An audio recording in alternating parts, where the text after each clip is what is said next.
Depuis que je suis tout petit, je fais des vidéos. Je me renseigne et je raconte des histoires. Je n'ai jamais arrêté, je ne m'arrêterai jamais. Mais pourquoi? Parce que j'avais des retours. À 9 ans, un ami m'a fait découvrir YouTube, ou un moyen de rendre accessible ses créations gratuitement, en quelques clics et au monde entier. Les gens pouvaient répondre, réagir et critiquer ce que je faisais. Mon travail n'était plus destiné uniquement à mes proches et à moi-même. C'est ça qui a tout changé. C'est ça qui a rendu inlassable cette passion que j'ai de créer mes vidéos. Je pouvais déjà montrer ce que je faisais à des milliers de gens et tous ces gens pouvaient réagir et critiquer. Il me permettait d'avoir un esprit critique par rapport à ce que je faisais. Et c'est grâce à ça que je m'améliorais. Oui, je parle au passé, parce qu'aujourd'hui YouTube a décidé de supprimer la possibilité d'échange créateur-visionneur à des millions de jeunes vidéastes, et j'en fais partie. Si vous avez vu ce logo lorsque vous vouliez mettre un commentaire en dessous de l'une de mes vidéos, c'est pas parce que c'est ma volonté de vous supprimer votre droit de donner votre avis, c'est parce que c'est celle de YouTube. J'exagère mes propos parce que c'est ce que je ressens, j'ai l'impression qu'on m'a enlevé un droit. Parce que oui, si c'est votre droit de pouvoir donner votre avis, j'ai toujours eu l'impression que c'était mon droit de pouvoir le lire. Vous le voyez, je n'aborde pas cette vidéo comme j'ai l'habitude de le faire. J'ai juste envie de faire passer mon message de la manière la plus complète possible. Oui, YouTube a décidé de supprimer les commentaires sur toutes les vidéos mettant en avant des mineurs. Et ça depuis le 28 février 2019. Mais pourquoi? Le but de YouTube est de stopper ou minimiser un maximum la pédophilie sur la plateforme. Avant tout, il est important que vous compreniez qu'il existe bel et bien ces problèmes de pédophilie sur YouTube et qu'en aucun cas je les nie. Effectivement, il y a eu énormément de problèmes reliant YouTube à la pédophilie. Une vidéo du roi des rats explique parfaitement et de manière très complète ces problèmes atroces. Il montre que beaucoup de jeunes enfants postent des vidéos d'eux en train de faire ce qu'ils aiment, comme par exemple de la gymnastique, et il explique que ces vidéos attirent malheureusement des pédophiles. Parce que oui, à l'international et plus particulièrement dans les pays de l'Est comme la Russie ou dans les pays hispaniques comme le Brésil, on retrouve énormément de vidéos de jeunes qui partagent leur passion innocemment autour de la gym ou de la danse. On les voit parler devant la caméra montrant ce qu'elles savent faire dans leur discipline, notamment les figures, etc. Sauf que le public qui regarde ce genre de vidéos n'est pas du tout constitué par principalement des passionnés de gym. On avait vu qu'avec certains mots-clés, on se retrouve avec des centaines de vidéos que des enfants ont postées via leur webcam. On voyait par la même occasion un nombre de vues complètement fou et surtout des commentaires ultra déplacés qui sexualisaient les enfants qui postaient la vidéo. On voyait clairement que c'était de réels pédophiles dans les commentaires. Ces pédophiles vont parfois laisser des commentaires explicitement sexuels en dessous de ces vidéos. Ils vont même jusqu'à s'échanger des liens sur des forums créés pour ça. Oui, il existe des forums réunissant tout un réseau de pédophiles qui s'échangent des vidéos entre eux. Depuis le 25 mai 2017, au moins 300 vidéos partagées. C'est absolument énorme. J'ai pu voir des gens sur le topic se plaindre que les vidéos soient supprimées et donc incite clairement aux autres à télécharger d'abord les vidéos des enfants pour la mettre directement sur leur forum. J'en ai vu un autre poster sa compilation pour faire une sorte de best-of des vidéos qu'il a pu trouver. Et même encore un autre qui partage ses astuces pour trouver des vidéos similaires, en donnant certains mots-clés, en précisant qu'il faut par exemple taper des mots dans une autre langue, parce que les enfants de ces pays sont beaucoup moins pudiques que les Européens par exemple. Donc oui, YouTube a raison de vouloir agir face à ça. Mais pourquoi? Est-ce réellement pour lutter contre la pédophilie? Ils auraient enfin ouvert les yeux sur un problème qui est loin d'être nouveau puisqu'il a déjà été abordé en 2006? Ou est-ce parce que des gros annonceurs comme Disney, Epic Games ou encore Nestlé ont décidé de supprimer leurs pubs de la plateforme et ont menacé de ne pas les remettre si ce problème n'était pas résolu? Ça, c'est à vous de voir.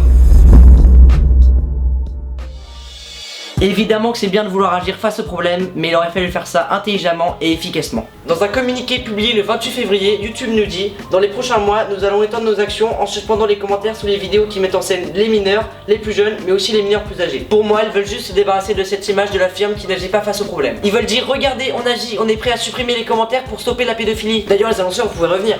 Le problème, c'est que déjà l'action n'est pas entièrement efficace puisque les pédophiles seront encore là à voir les vidéos, et le pire, c'est qu'ils pourront toujours se communiquer entre eux. Parce que oui, si les commentaires étaient un moyen qu'ils avaient de communiquer entre eux, ils ne représentaient qu'une petite partie de leurs échanges. En fait, l'action de YouTube ne stoppe pas les pédophiles, elle les oblige juste à devoir communiquer uniquement via leur forum. Ok, mais vous direz que ça coûterait de faire ça. L'idée est là et ça restera à moins un minimum les prédateurs puisque toutes les vidéos sont concernées. Toutes les vidéos mettant en avant des mineurs sont concernées. Donc oui, cela compte des vidéos susceptibles d'attirer des pédophiles, mais ça compte aussi des milliers de jeunes créateurs passionnés. J'en ai parlé à un youtubeur d'une chaîne concernée par le problème, The Green Comedy, et il m'a dit quelque chose de très juste. Si tout le monde pensait comme YouTube, on supprimerait les écoles.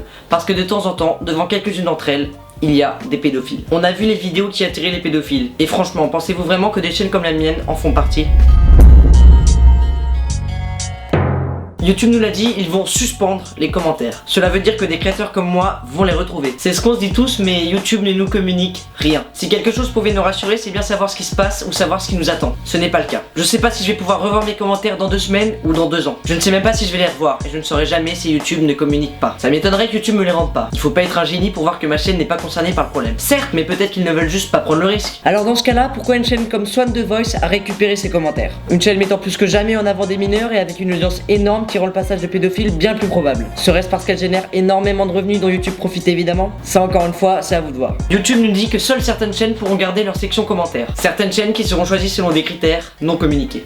Pour le coup, je ne peux pas dire que YouTube n'a pas été assez sévère et qu'ils ont laissé passer trop de chaînes. Mais ils en ont laissé passer. À mon avis, c'est important de le préciser, surtout pour ceux qui pensent que les actions YouTube sont réussies et que ça y est, on a arrêté de parler de la pédophilie sur YouTube. Justement, ces personnes-là, parlons-en. Comme je l'ai dit, ces problèmes reliant YouTube à la pédophilie ont déjà été évoqués en 2006. Donc c'est loin d'être nouveau. On en parle depuis longtemps, donc on attend aussi depuis longtemps une réaction de YouTube. Jusqu'à maintenant, YouTube n'a pas vraiment fait d'énormes efforts. Ils ont supprimé des commentaires individuellement et des chaînes ayant toutes les caractéristiques de chaînes pédophiles. Enfin surtout, ils n'ont jamais vraiment répondu aux attentes. Et là, ils sortent qu'ils vont supprimer la possibilité de mettre des commentaires pour toutes les vidéos mettant en avant des mineurs. La mesure est énorme. Et j'ai vu quelques retours de personnes satisfaites. Il faut savoir que l'énormité et l'étendue d'une action ne la rend pas pour autant efficace. Ça fait 2 mois que je ne peux plus voir vos retours. Si j'avais le choix entre masquer mon compteur d'abonnés et masquer vos commentaires, je choisirais le compteur sans hésiter. Et je suis sûr que c'est le cas pour 95% des youtubeurs aujourd'hui. Il faut comprendre notre frustration. YouTube a agi et c'est bien. Peu importe leur raison, ils se sont réveillés et doivent continuer dans cette lancée. J'espère juste qu'ils continueront plus intelligemment et surtout qu'ils communiqueront. Des vidéos comme celle-ci, on en voit. Des youtubeurs qui se plaignent d'une plateforme qu'ils utilisent. Je n'aurais pas fait cette vidéo si elle avait déjà été faite par tout le monde. Mais ce n'est pas le cas. Personne n'en parle. À tel point que beaucoup de personnes pensaient que si les commentaires n'étaient plus disponibles sur ma chaîne, c'est parce que je les avais désactivés. Cette vidéo est un vrai soulagement pour moi parce que au moins j'en ai parlé et vous êtes au courant. Et j'ai essayé d'en parler de la manière la plus complète et compréhensible possible. J'ai peut-être fait des erreurs, mais comme je vous le dis, l'intérêt de cette vidéo n'est pas de faire une morale incontestable, mais de vous mettre au courant. Il y a peut-être plein d'informations que j'ai laissé passer. Et d'ailleurs, si vous en avez, n'hésitez pas à venir me les dire. Bah du coup par Instagram, puisque les commentaires marchent plus. Maintenant, moi je vais continuer mes vidéos en espérant que vous pourrez bientôt y réagir. Je vous aurais bien dit de donner votre avis dans les commentaires, mais vous ne pouvez pas.